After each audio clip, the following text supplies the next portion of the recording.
बिस्मिल्लाहिर्रहमानिर्रहीम। अस्सलाम वालेकुम। उम्मीद है आप सब खैरियत से होंगे।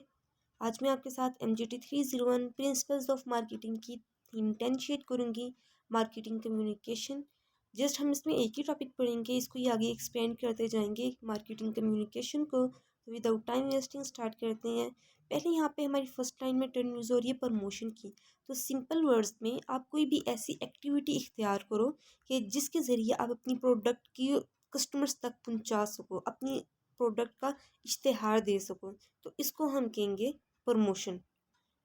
मार्केटिंग मिक्स ने जो फोर पीस वाली मार्केटिंग मिक्स है, इसने इस बात को यकीनी बनाया है कि कंज्यूमर्स और कंपनी के दरमियान बातचीत को यानी कम्युनिकेशन को आसान बनाए। और प्रमोशन की जो एग्जांपल्स है, इसमें हमारे पास एडवर्टाइजमेंट आ जाएगी और सेल्स प्रमोशन आ जाएगी। नेक्स्ट एक टर्म यूज़ हो रही है फोर्थ लाइन के अंदर प्रमोशनल मिक्स की। देखें, किसी भी किस्म की आप एडवर्टाइजमेंट करवा दें, चाहे वो प्रमोशन एडवर्टाइजिंग हो, प्रमोशंस हो, सेल प्रमोशन हो या प्रमोशनल सेल्स हो, कुछ भी हो जाए, जस्ट आपकी प्रोडक्ट कस्टमर्स तक पहुंचे, किसी भी तरीके से आप अपनी प्रोडक्ट की इश्तिहार दे दें, तो इन सब के मजमूए को हम कहेंगे प्रमोशनल मिक्स, यानी इन सब का मजमूआ। और अब इसके बीच में क्या आ जाता है? Advertisement, public relations, personal sales and sales promotion. अब आगे हम यही चीज़ें पढ़ेंगे। और जो आगे ये देखें, थर्ड लास्ट लाइन से लेके यानी फोर्थ लास्ट लाइन से लेके लास्ट तक, ये सारी इसकी प्रमोशनल मिक्स की डेफिनेशन ही लिखी हुई है। जो मैंने आपको कॉन्सेप्ट दे दिया है, जस्ट वही इसका मेन कॉन्सेप्ट है। नेक्स्ट आगे चलते हैं। एडवर्टाइजमेंट आ जाती है। तो याद रखिएगा कि पॉजिटिव कम्युनिकेशन की काइंड है। मत इसके बीच में किसी भी किस्म का आप इश्तिहार दे दें जो कि बस मीडिया पे नज़र आना चाहिए, चाहे वो प्रिंट मीडिया हो, चाहे वो मीडिया दूसरा वाला हो, ठीक है। इसमें न्यूज़पेपर भी आ सकते हैं, पिक्चर्स आ सकती है, फ़ोटोग्राफी आ सकती है, कोई भी इमेजेस आ सकते हैं, कोई भी आवाज़ आ सकती है। Newspaper, magazines, radio, television, mails, posters और थ्रेड्स, थिएटर्स और इंटरनेट, किसी भी ज़रिए से आप अपनी प्रोडक्ट का इश्तिहार दे दें, तो वो आ जाएगी एडवर्टाइजमेंट। ओके, नेक्स्ट आप 5 लाइन पे आ जाएं। यहाँ पे इन्होंने अगली इसकी यूज़ की हुई है सेल्स प्रमोशन के बारे में। ये भी मार्केटिंग कम्युनिकेशन की टाइप है। इसके ज़रिए आप मतलब अपनी सेल्स को इंक्रीज़ करते हो, अपनी प्रोडक्ट के बारे में इंफॉर्मेशन देते हो कस्टमर्स को, और फिर वो आपको मतलब आपकी प्रोडक्ट की तरफ अट्रैक्ट होते हैं और फिर ख़रीदने पे मजबूर हो जाते हैं। बस यही आपका बेसिक गोल होता है।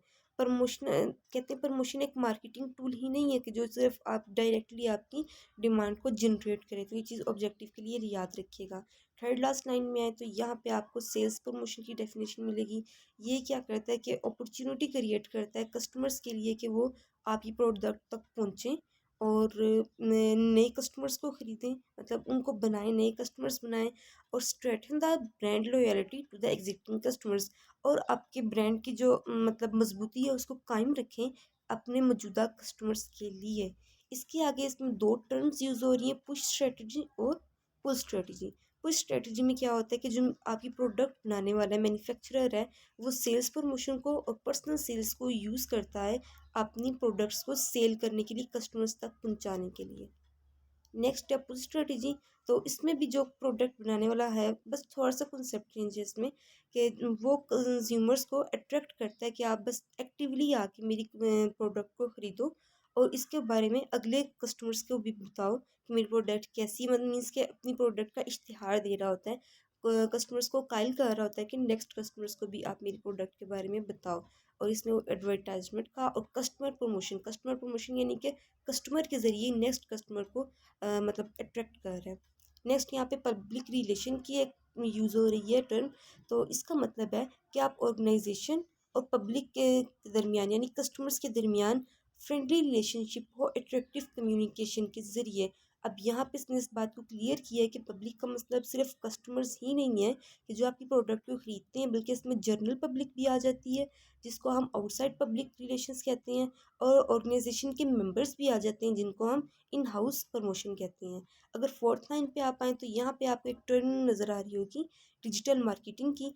तो इसके बीच में मीन्स किसी भी ज़रिए से वेब ब्राउज़र के ज़रिए, स्मार्टफोन्स के ज़रिए, गेम्स के ज़रिए, ये डिजिटल मार्केटिंग की टाइप्स मैं आपको बता रही हूँ, सॉरी एग्जांपल्स बता रही हूँ कि आप इनका इस्तेमाल करते हुए अपनी प्रोडक्ट की एडवर्टाइजमेंट करें और उनको सेल करके कस्टमर्स तक पहुँचाएँ ऑनलाइन एडवर्टाइजमेंट के ज़रिए। ठीक है, नेक्स्ट यहाँ पे यूज़ की गई है एक टर्म फोर्थ लास्ट लाइन में, कंटेंट मार्केटिंग, कि ये भी एक स्ट्रेटेजिक मार्केटिंग एक्ट है जिसके ज़रिए आप अपनी प्रोडक्ट को प्रोड्यूस करते हो, distribute valuable and relevant and study contact, क्या करने के लिए, to attract and maintain the clearly defined audience, audience को बस अट्रैक्ट करते हैं अपनी अच्छी ऑडियंस को।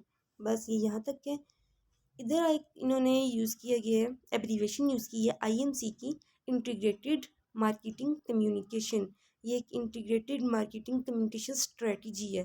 तो जस्ट आपने ये वॉइस तक करना है, इसमें कह रहा है कि आप इसे कह सकते हो कि जितनी भी वेरियस मार्केटिंग एक्टिविटीज़ हैं जो कि कंपनी परफॉर्म करती है, तो वो हम इंटीग्रेट कर सकते हैं एक वॉइस के बीच में, एक आवाज़ के अंदर।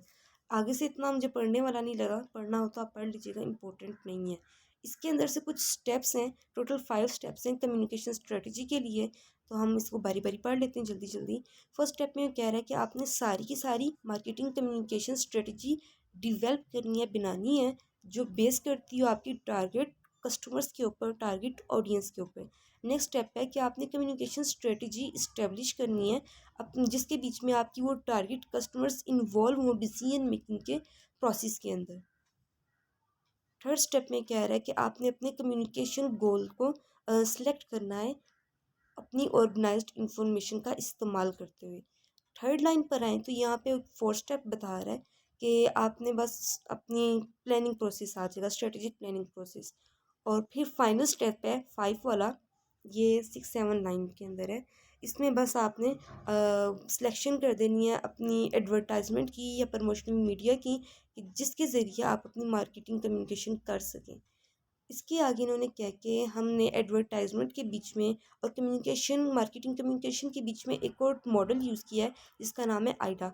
इसको तजवीज़ दी थी एल्मो लेविस की ने, इसकी तजवीज़ दी थी, जो कि इसने बताया था कि कस्टमर अपना, जिसका मकसद ये था कि कस्टमर कैसे अपना डिसीजन ले सकता है और आगे इसके ऊपर एक्शन परफॉर्म कर सकता है। इसके लिए आगे इसने 4 स्टेप्स बताए थे।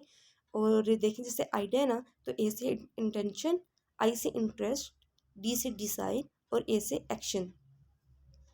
यहाँ पे पहले जस्ट इसने एक्शन के बारे में, इंटेंशन के बारे में ही बताया कि किसी भी तरह बस आपने अपने कस्टमर की जो है ना इंटेंशन अपनी, उसके क्या नाम है, प्रोडक्ट तक, अपनी एडवर्टाइजमेंट तक मतलब लेकर आनी है लाजमी। पे अटेंशन, बस इस पूरे पैराग्राफ में ये इसी बात को कह रहा है। और अगर आप फोर्थ क्लास लाइन में हैं तो उसमें कह रहा है कि बहुत मुश्किल है कि आप नेक्स्ट स्टेप पर जाएं कि जबकि आपने पुराने स्टेप को कंप्लीट ही नहीं किया, वो अभी चल रहा है। और अगर लास्ट लाइन पे की पैराग्राफ की, तो इसमें कह रहा है कि आप अगले स्टेप पे नहीं जा सकते, अपनी कस्टमर्स की अटेंशन को नहीं मतलब कर सकते कि जब तक आपने इतनी ज़्यादा एडवर्टाइजमेंट का इस्तेमाल किया, फ्लड ऑफ एडवर्टाइजमेंट यानी इश्तिहारात के सैलाब का मतलब इस्तेमाल किया है, और फिर भी आपने स्टेप को कंप्लीट नहीं किया, तो आप नेक्स्ट स्टेप पे नहीं जा सकते। नेक्स्ट यहाँ पे इसने मास मीडिया की एक टर्म यूज़ की गई है कि इसकी जिम्मेदारी है कि ज़्यादा से ज़्यादा इंफॉर्मेशन को, करंट अफेयर्स को, कंटेम्प्रोरी इश्यूज़ को अनऑर्गेनाइज जनरल पब्लिक तक पहुँचाए, जिसके बीच में बता रहा है कि प्रिंट मीडिया के बीच में न्यूज़पेपर, मैगजीन्स, ईटीसी वगैरह आ जाती हैं, और वीडियो मीडिया के बीच में टीवी, मूवीज़, कंप्यूटर्स वगैरह आ जाते हैं, और वॉइस मीडिया के बीच में रेडियो रिकॉर्डर्स आ जाते हैं। New media, internet, SNS and smartphones, जिसके ज़रिए आप अपनी एडवर्टाइजमेंट करवा सकते हो। नेक्स्ट आगे से कुछ पढ़ने वाला नहीं है इधर से। और फिर यहाँ पर आए तो एक फोर्थ लाइन के बीच में आपको टर्म नज़र आ रही होगी, ऑब्जेक्टिव एंड टास्क मेथड। तो बस इसका सिंपल मीनिंग यही है कि आप अपने गोल को अचीव करो फ्यूचर के लिए। इसको थोड़ा सा पढ़ लीजिएगा, ऑब्जेक्टिव के लिए, ये शॉर्ट क्वेश्चन के लिए। और अगर लास्ट पैराग्राफ देख लें इस थीम का, तो इसके बीच में इसने सेल्स मेथड की एक टर्म यूज़ की है फर्स्ट 2 लाइन्स के बीच में, तो इसको भी एक बार पढ़ लीजिएगा। यहाँ पे हमारी ये थीम एंड होती है, यहाँ पे नेक्स्ट थीम 11 स्टार्ट हो गई है। तो अपनी दुआ में याद रखिएगा, नेक्स्ट वीडियो में मिलते हैं। अल्लाह हाफिज़।